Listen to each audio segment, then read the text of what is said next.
कभी आपने सुना कि बहुजन समाज पार्टी कहीं चंदा फंड लेती? कभी आपने सुना?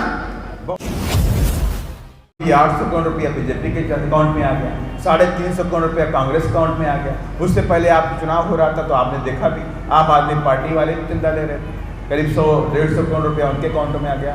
लेकिन बहुजन समाज पार्टी चंदा नहीं लेती सर। बहुजन समाज पार्टी आज भी अपने कार्यकर्ताओं से 50 रुपए साल में लेती। हमें डरना नहीं चाहिए, झुकना नहीं चाहिए सर, और बिकना भी नहीं चाहिए सर। बहुत ऐसी हमारे सामने बातें आती हैं कि लोग बिक भी जाते हैं। अगर हम समाज के अंदर अवेयरनेस लेकर आएंगे तो हमारा ना बिकने वाला समाज बनेगा। और ये फ्री बिजली और फ्री पानी का मतलब क्या हुआ? ये हमारे वोटों को खरीदना चाहते हैं, हमारे वोटों को भ्रमित करना चाहते हैं साथियों। और हम जब सत्ता में आएंगे तो हम नौकरी बांटेंगे, हम तो सरकारी नौकरी देंगे साथियों, सरकारी ठेकों में रिजर्वेशन देंगे साथियों। जब हम सरकारी ठेकों में रिजर्वेशन देंगे, जैसे उत्तर प्रदेश में आपने देखा कि माननीय बहन जी ने उत्तर प्रदेश देश का पहला राज्य बना। माननीय बहन जी सत्ता में आई तो सारे सरकारी ठेकों में जितने भी सरकारी ठेके थे उन सब में 21% का रिजर्वेशन SC/ST का लागू कर दिया। SC का 21% और बाकी 7.5% रिजर्वेशन ST का लागू कर दिया। माने कि जो सरकारी ठेके थे उन ठेकों में SC/ST लोगों की भागीदारी शुरू हो गई। उत्तर प्रदेश देश का पहला राज्य बना। और आज आपको गर्व होगा कि उत्तर प्रदेश भी आज भी पहला राज्य है जहां पर A क्लास के कॉन्ट्रैक्टर भी बहुजन समाज के दलित समाज से बिलोंग करते हैं। ऐसे माने पहले काम करीब करीब मेरी समझ से 80-90 लाख नौकरियां बहने 4 साल में दी उत्तर प्रदेश के अंदर। 88,000 टीचर, 2.5 लाख पुलिसकर्मी, 2.5 लाख 1,08,000 सफाई कर्मी, 2.5 लाख बैंकम बाबू, ऐसे अलग अलग 4 बार में कम से कम 80 से 90 लाख नौकरियां बहने उत्तर प्रदेश में। उत्तर प्रदेश देश का पहला राज्य बना जहां पर आजादी के बाद से आज तक पिछले 2012 तक पूरा बैकलॉग भरा हुआ था। अभी किसी भी राज्य में बैकलॉग SC/ST OBC का नहीं भरा, लेकिन उत्तर प्रदेश में भर गया था। उत्तर प्रदेश में माननीय बहन ने 4 लाख हेक्टेयर जमीन, आप सोच भी नहीं सकते कितना बड़ा क्रांतिकारी कदम था। 4 लाख हेक्टेयर जमीन को माननीय बहन ने गरीबों में पट्टे बांट दिया था। जो भूमिहीन लोग थे, जो SC/ST OBC के लोग भूमिहीन थे, उन लोगों को 2 से 3 एकड़ के पट्टे दे दिए सर। और यही नहीं, बड़े बड़े भूमाफिया लैंडलॉर्ड की जमीनों को कब्जा कराया बहन।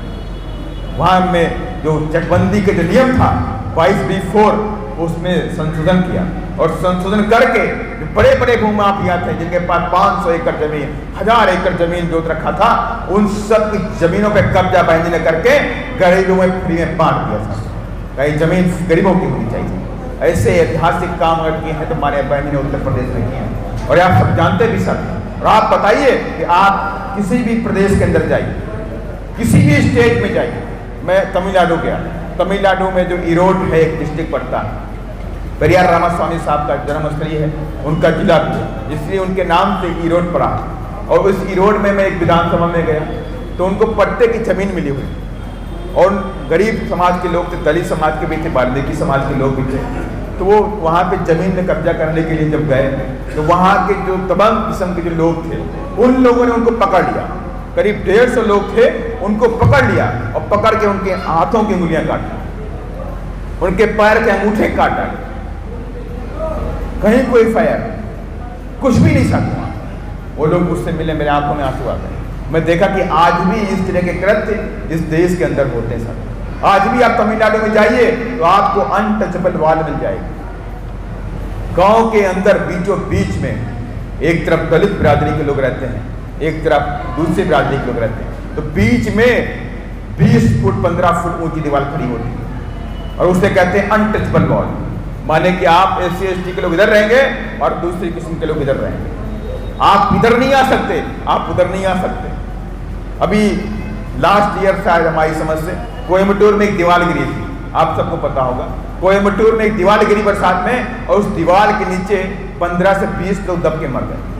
वो अनटचेबल वॉल थी सर। लेकिन क्या हुआ, उस बात को दबा दिया गया। कोई भी सरकारें इस देश के अंदर दलितों, पिछड़ों, गरीबों को हक नहीं देना चाहती। इसलिए हमें अपने मूवमेंट मिशन को बचाने के लिए, अपने अधिकारों को बचाने के लिए अपनी पार्टी को ताकत देनी पड़ेगी, और ताकत तब देंगे तब जाकर के हम सत्ता में आएंगे साथियों। और जब हम सत्ता में आएंगे तो इस तरह की जो बातें होती हैं सब खत्म हो जाएंगी। किसी की हिम्मत नहीं होगी कि हमारी बहू बेटियों की तरफ आंख उठाकर भी देख ले साथियों, किसी की हिम्मत नहीं होगी साथियों। इसलिए हमें उस लायक बनना होगा साथियों। इसलिए साथियों, आप मेरे जो भी यहाँ पे नौजवान साथी बैठे हुए हैं और हमारे सीनियर साथी बैठे हुए हैं, आप सभी लोगों से मेरा यही अनुरोध है कि आप सभी लोग पूरी ताकत के साथ जी जान लगा दीजिए, और जिस बात को ठानेंगे, सच्चे मन से ठानेंगे, उसे पूरा करेंगे। हम सब बाबा साहब के फॉलोवर हैं, और बाबा साहब ने ठान लिया था कि हम अपने बहुजन समाज के लोगों की गुलामी की जंजीरें तोड़ देंगे। तो बाबा साहब ने तोड़ दिया साथियों, और बहुत रुकावटें साथियों आई। इसलिए हम सब बाबा साहब के वंशज हैं, बाबा साहब के संतानें हैं। तो हम सब के अंदर भी बाबा साहब के अंदर जो हक धर्मिता थी साथियों, बोलते थे बाबा साहब तो हक धर्मी हैं, तो हम भी हक धर्मी हैं, स्वाभिमानी हैं, और जो ठान लेते हैं वो करके दिखाते हैं। और हमने ठान लिया है कि 2022 में बहुजन समाज के लोग पूरी ताकत के साथ में इधर जीत कर जाएंगे, उधर कॉर्पोरेशन में तो जीत कर जाएंगे साथियों। इसलिए साथियों, इसी कामों पे हमें काम करना है, हमें कमेटी पे ध्यान देना है, और जो भी हमारी जो सीनियर्स जो है पार्टी की तरफ डायरेक्शन मिलते हैं मान्या बहन जी की तरफ से, वो सारे डायरेक्शन हम आपको देते हैं कि 50-50 रुपए का मेंबर बनाना जरूरी। अब 50 रुपए का मेंबर क्यों जरूरी सर, इसके बारे में भी आपको जानना चाहिए कि 50 रुपए की जरूरत क्यों पड़ती है बीएसपी को। आप सबको पता है कि मान्या साहब ने जब पार्टी बनाई तो पार्टी बनाने के बाद पार्टी को चलाने के लिए भी हमें फंड चाहिए होता है। तो मान्या साहब ने कहा कि अगर जो पार्टियां दूसरी हैं, जो कांग्रेस है, बीजेपी है या आम आदमी पार्टी, तमाम ऐसी पार्टी, उस वक्त आम आदमी पार्टी नहीं थी, आज की डेट में है, ये जो पार्टियां होती हैं, ये सारी पार्टियां बड़े बड़े धंधा सेठों से क्या करती हैं, फंड लेती, चंदा लेती, आप सब जानते। लेकिन कभी आपने सुना कि बहुजन समाज पार्टी कहीं चंदा फंड लेती? कभी आपने सुना? बहुजन समाज पार्टी आज भी अपने कार्यकर्ताओं से 50 रुपए साल में लेती है। हमारे जो सिंपैथाइजर होते हैं, हमारे जो लोग होते हैं, हम उनसे पैसा लेकर के अपनी पार्टी को चलाते हैं। और ये मान्या बहन ने डंके की चोट में पार्लियामेंट में भी कहा है कि हम पार्टी चलाते हैं तो अपने कार्यकर्ताओं के दम पे चलाते हैं, किसी धन्ना सेठ के पैसे नहीं चलाते सर। अभी 13 जून में अखबार में एक न्यूज थी, इंडियन एक्सप्रेस की न्यूज थी, 850 करोड़ रुपया 19-20 में उसके पास आ गया। 850 करोड़ रुपया बीजेपी के अकाउंट में चंदा आ गया। उसने बड़ी बड़ी धन्ना सेठों के नाम भी दे दिए। उससे पहले वाले इलेक्शन के पहले उसके पास 2600 करोड़ रुपया 2600 करोड़ रुपया चंदा के रूप में आया बीजेपी के पास। कांग्रेस के पास भी उस टाइम 1900 के आसपास आया था। अभी 800 करोड़ रुपया बीजेपी के अकाउंट में आ गया, 350 करोड़ रुपया कांग्रेस अकाउंट में आ गया। उससे पहले आपका चुनाव हो रहा था तो आपने देखा भी, आम आदमी पार्टी वाले चंदा ले रहे थे, करीब 100-150 करोड़ रुपया उनके अकाउंट में आ गया। लेकिन बहुजन समाज पार्टी चंदा नहीं लेती सर, धन्ना सेठों से चंदा नहीं लेती। बहुजन समाज पार्टी अपने कार्यकर्ताओं से 50 रुपये के दम पे चलाती सर, उनके 50 रुपये से पार्टी चलती। कि माननीय साहब ने कहा था कि अगर हम धन्ना सेठों से पैसा लेंगे, जब हम सत्ता में आएंगे तो धन्ना सेठ हम पर दबाव बनाएंगे, क्योंकि जिसका सहारा होता है उसका इशारा होता है। इसलिए ना हम धन्ना सेठों से कोई पैसा लेंगे और ना हम उनके हिसाब से कोई काम करेंगे। हम हिसाब से काम करेंगे अपनी आइडियोलॉजी के हिसाब से, हम बाबा साहब की विचारधारा के हिसाब से इस देश में काम करेंगे जहां भी सत्ता में आएंगे साथ। इसलिए हम आप सभी लोगों से कहते हैं कि आप लोग 2 बार फंडिंग करते हैं।